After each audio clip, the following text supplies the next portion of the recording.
Los invito ahora a que veamos un poquito la carta a los Gálatas, ¿sí? Habría que hablar de una introducción de San Pablo y tantas otras cosas, no lo vamos a hacer, excede un poco nuestro estudio, pero algunas cosas fuimos hablando a lo largo del curso.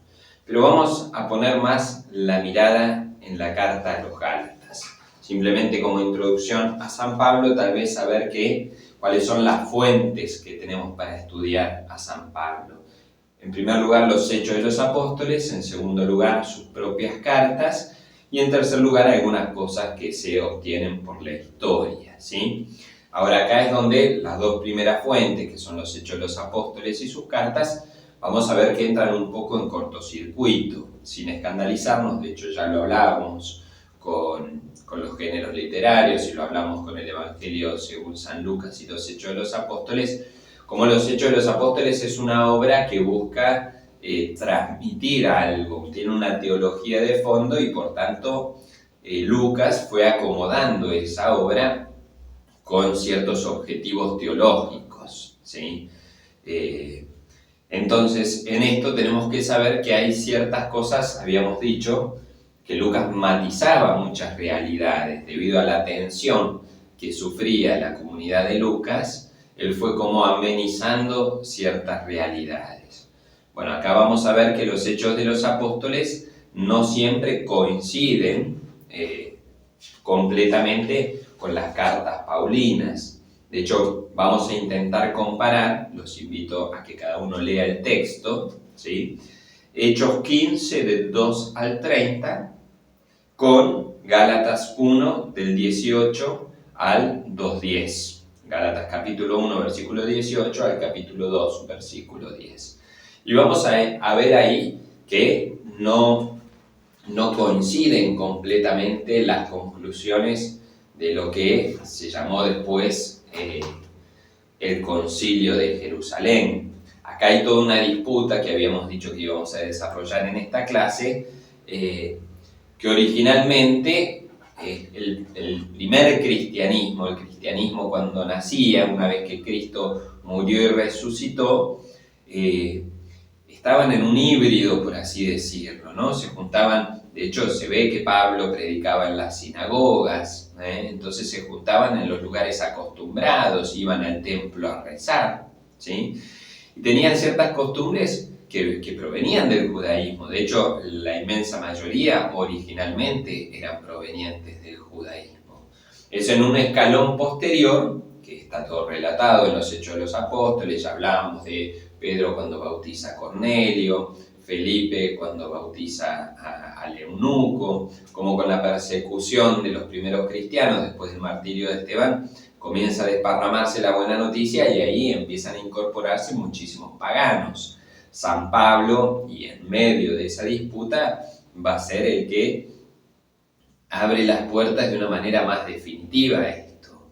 Sin embargo, ese abrir las puertas trajo muchos despelotes, muchas consecuencias, muchos tironeos dentro de la comunidad que se van a ver reflejadas no solo, pero de una manera muy especial en la carta a los Gálatas. Entonces, como decíamos, Hechos de los Apóstoles, 15, 30 más o menos, por ahí debe estar, vamos a buscarlo, están las conclusiones de ese concilio de Jerusalén, que Lucas las pone como diciendo, bueno, todos estuvimos de acuerdo y fue clarísimo. Las conclusiones, los títulos dicen así. En 15.1, el título de el editor de la Biblia de Jerusalén pone controversia en Antioquía. Después pone controversia en Jerusalén en el versículo 5. Después viene el discurso de Pedro.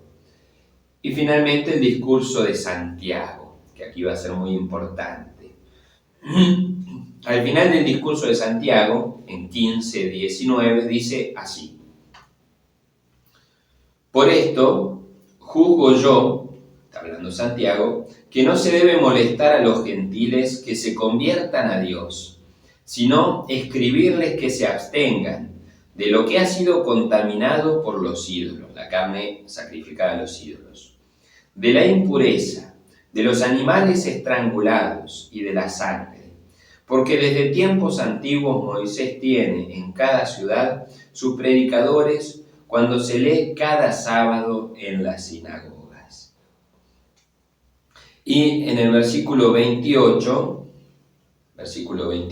salteo bastante, dice que hemos decidido el Espíritu Santo y nosotros no imponeros más cargas que estas indispensables: abstenerse de lo sacrificado a los ídolos, de la sangre, de los animales estrangulados y de la impureza. Haréis bien en guardar de estas cosas a Dios. Es una carta que está escribiendo ese primer concilio de Jerusalén, supuestamente. Después, históricamente no está tan claro que haya sido todo junto, pero se escribe como: estas son las conclusiones de lo charlado y lo rezado. Y se lo mandan con Pablo y Bernabé a la iglesia de Antioquía, diciendo: bueno, está bien, son cristianos, pero esto es lo que tenemos que cumplir. Eso es lo que nos presenta los Hechos de los Apóstoles. En cambio, si vamos a Gálatas 2:9, vamos desde ahí. Y reconociendo la gracia que me había sido concedida, Santiago, Cefas y Juan, que eran considerados como columnas, nos tendieron la mano en señal de comunión, a mí y a Bernabé, hablando del mismo episodio que hablábamos antes, ¿no? Del concilio de Jerusalén, para que nosotros fuéramos a los gentiles y ellos a los circuncisos. Pablo y Bernabé se iban a dedicar a los paganos, predicar el evangelio a los provenientes del paganismo, y todos los otros se iban a dedicar a los provenientes del judaísmo. Solo nos pidieron, dice en el versículo 10, solo nos pidieron que nos acordáramos de los pobres, cosa que he procurado cumplir. Entonces, ¿en qué quedamos? ¿Solo tienen que acordarse los pobres? ¿O no comer carne sacrificada a los ídolos y todo lo otro que había dicho los Hechos de los Apóstoles? De hecho, vamos a ver después en otro pasaje de la carta a los Gálatas, Pablo dice: no cedimos en nada, no cedimos en nada. Entonces, ¿cedimos o no cedimos? Algunos a partir de esto dicen: bueno, estuvo el concilio de Jerusalén, se fueron Pablo y Bernabé, después se escribió lo que se llama la carta apostólica, que aparece en los Hechos de los Apóstoles como esa conclusión del concilio de Jerusalén, y en el medio, bueno, Pablo se quedó como enojado porque metieron conclusiones que no habían estado en el concilio de Jerusalén. Ríos de tinta sobre esto. Pero bueno, entonces, ¿a qué voy? Los Hechos y las cartas paulinas no siempre van a coincidir. No nos escandalicemos, recordemos, no son un libro de historia. El objetivo no es ese, sino que hay teologías de fondo. Pero vamos al objetivo de la carta a los Gálatas. Otros toneladas y toneladas de tinta escritas sobre esto. Originalmente, muchísimos pensaban que la carta a los Gálatas tiene como objetivo que Pablo se defienda. Es una apología de Pablo de su apostolado. De hecho, comienza: Pablo apóstol, no de parte de los hombres ni por mediación de hombre alguno, sino por Jesucristo y Dios Padre, que lo resucitó de entre los muertos, a todos los hermanos que conmigo están a las iglesias de Galacia, y todos los hermanos que conmigo están a las iglesias de Galacia. Muchísimos pensaron, y hay mucho de esto, que Pablo está defendiendo su apostolado frente a acusaciones que está recibiendo de otro bando de que Pablo en realidad no es un apóstol.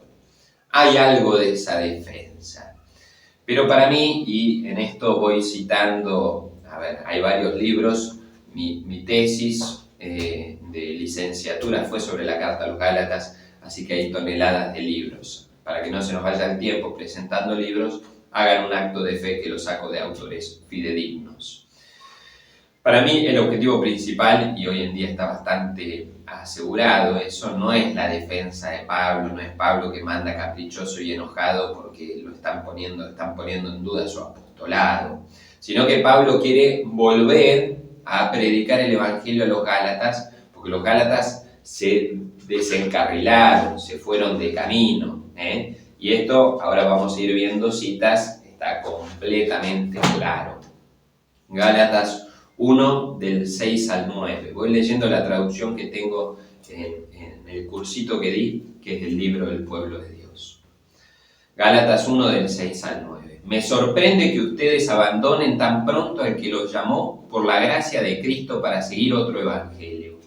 No es que haya otro evangelio, sino que hay gente que lo está perturbando y quiere alterar el evangelio de Cristo.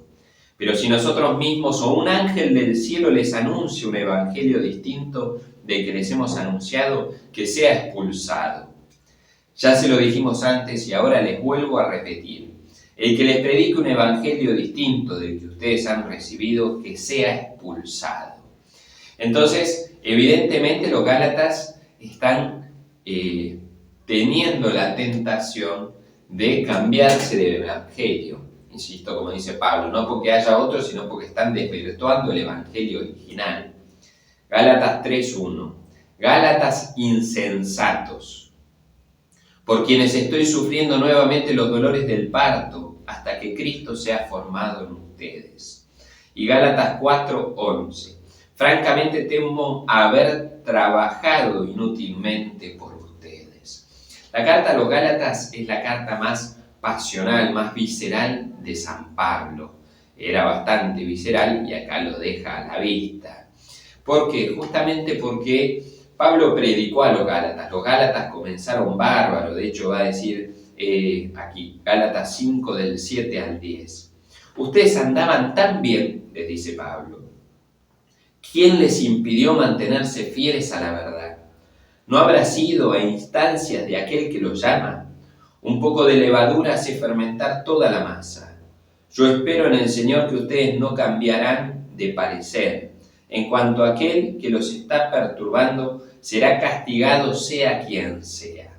Entonces se metió una persona o más personas que están tratando de mostrarle a los Gálatas, de invitar a los Gálatas a cambiarse a otro evangelio. Están tergiversando el evangelio, están mezclando cosas y están haciendo que se desvíen del camino.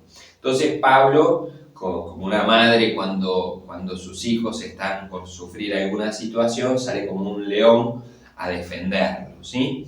A defenderlos y a retarlos fuertemente. Gálatas insensatos, dicen que en griego la traducción en realidad no es insensato, sino que le está dando con bastante más fuerza, ¿sí?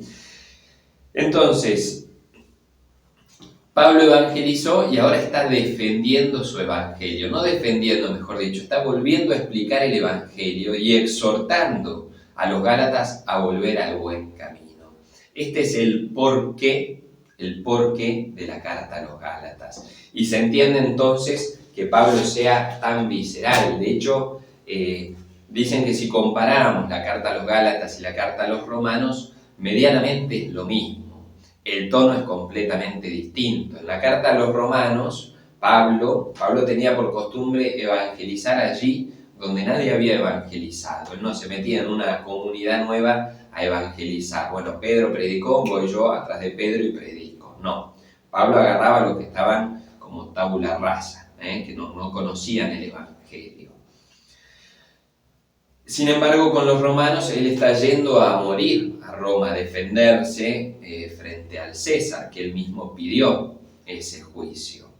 Y como está yendo para Roma, él escribe una carta, estando preso, con total tranquilidad, en la calma aparente, ¿no? En la calma de una cárcel, pero él con su escriba van escribiendo y redactando la carta en el silencio y a una comunidad que no conocen. Es como presentar la doctrina. Yo creo en esto, yo les presento lo que creo.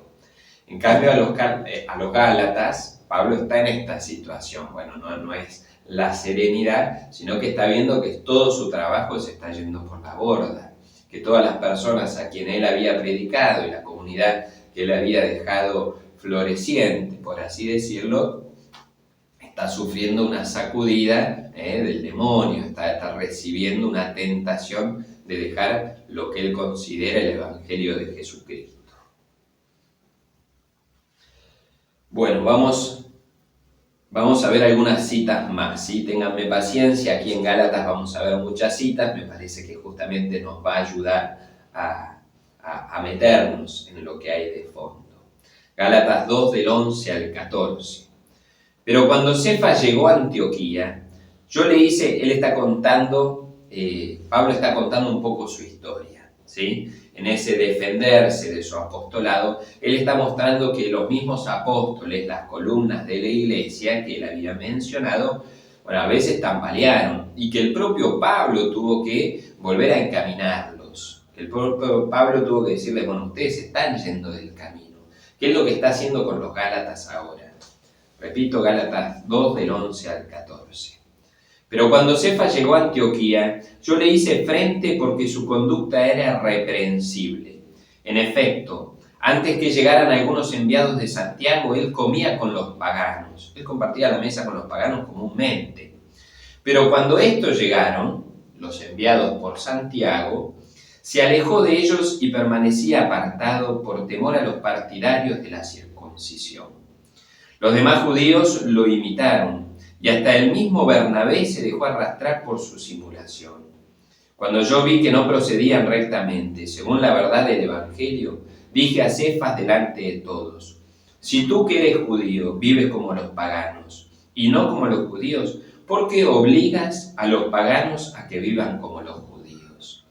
Entonces acá vemos dos bandos claramente. Los enviados por Santiago son este grupo que piensa o quiere que los nuevos cristianos pasen por la ley, que los nuevos cristianos cumplan la ley de Moisés, cumplan la circuncisión, cumplan el no compartir la mesa con los paganos, cumplan el no comer carne inmolada a los ídolos. San Pablo, en cambio, va a decir, no, si somos cristianos, no somos judíos.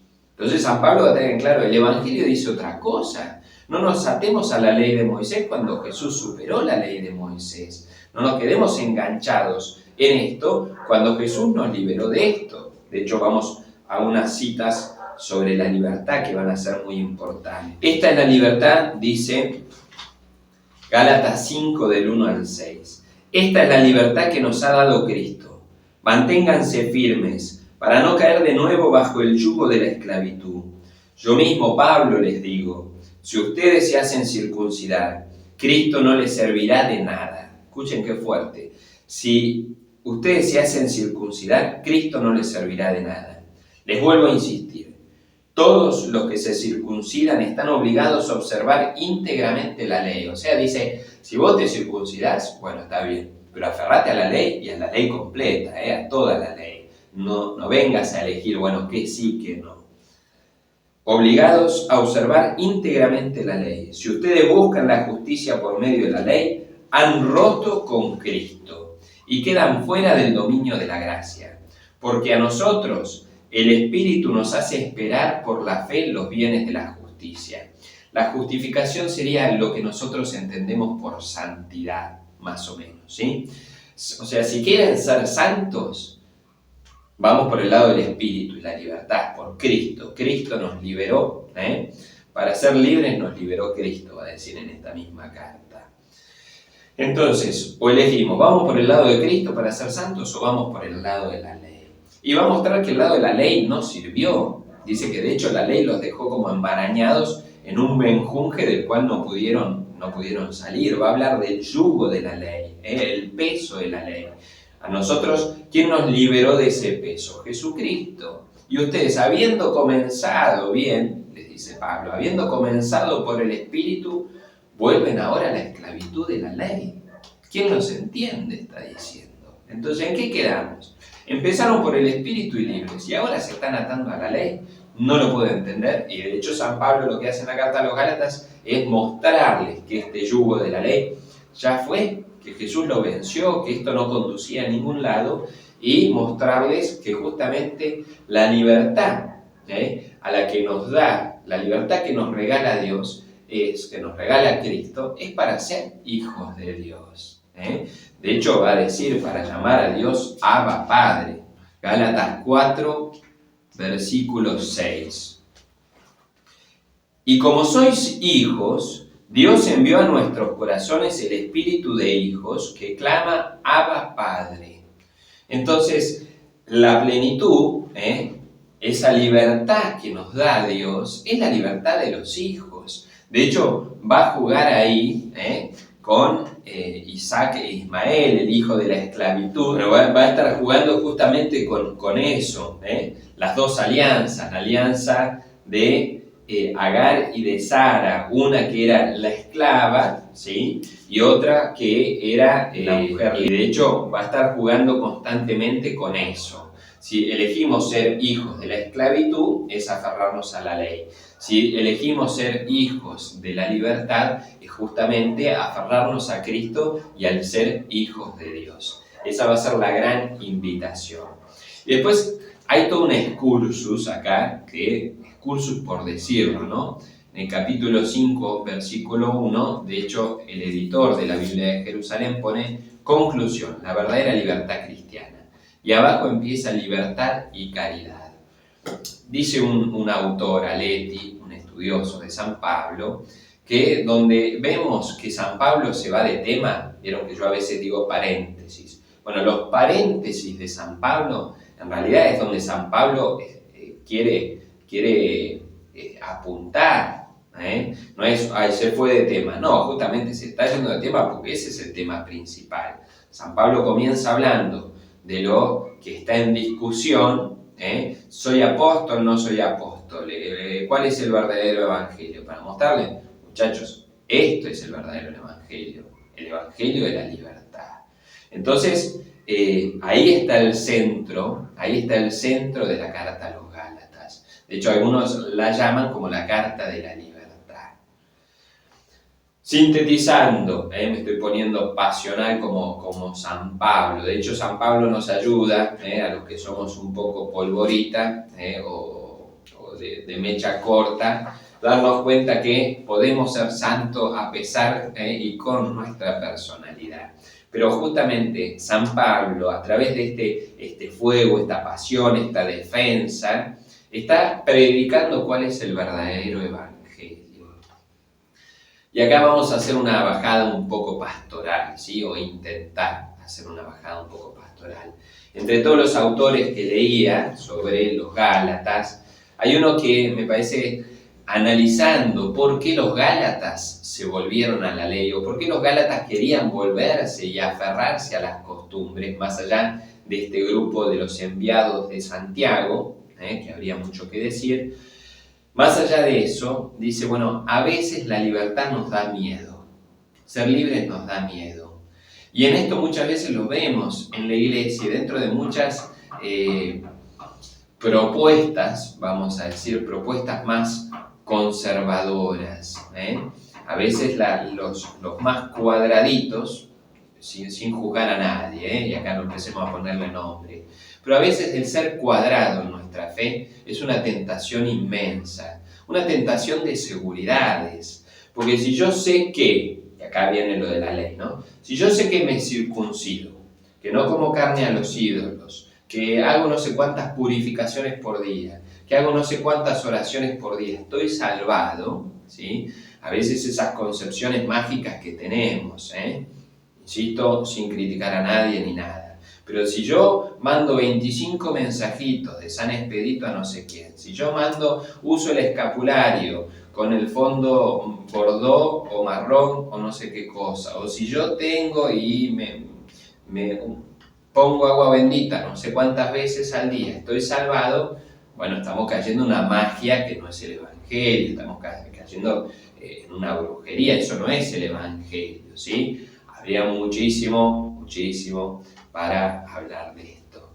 Pero a veces la libertad nos da miedo, porque yo no tengo parámetros de que estoy en el buen camino, dicho a lo bestia, ¿no?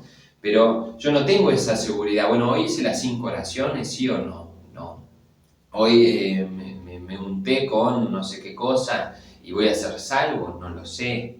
Yo tengo los parámetros concretos de que estoy en el buen camino, tengo las señales de que estoy llegando. No tengo un solo cartel en la ruta, en cierta manera. Entonces me da miedo. Pero entonces ya la confianza no está en Jesucristo, sino en lo que yo hago.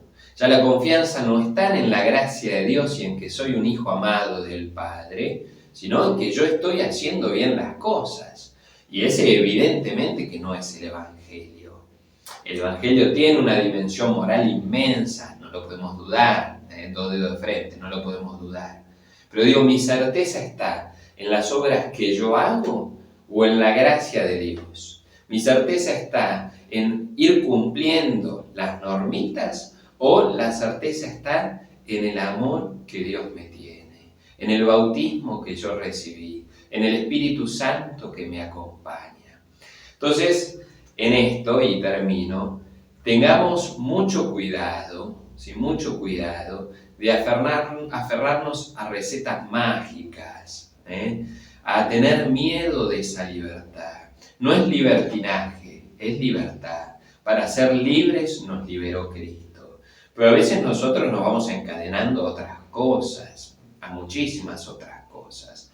Y muchas veces podemos encontrar dentro de la iglesia también gente que tiene miedo de ser libre, tiene miedo de vivir su fe sin sellitos que digan, bueno, estás aprobado, vas bien, estás en el buen camino, te doy un tanto por ciento de justificación. La fe no es una compra y venta de la gracia. La gracia es gracia, es un don, es un don que nos da. Hoy en día, con todo esto de la pandemia y de las misas, leí un artículo muy interesante, creo que salió también en La Nación. Hay gente que plantea, tenemos derecho a la misa, tenemos derecho a celebrar la misa, exigimos ir y comulgar. ¿Quién puede exigir el regalo de Dios? ¿Quién puede? Está bien, desde el derecho canónico es un derecho, los sacramentos, todo eso está bien.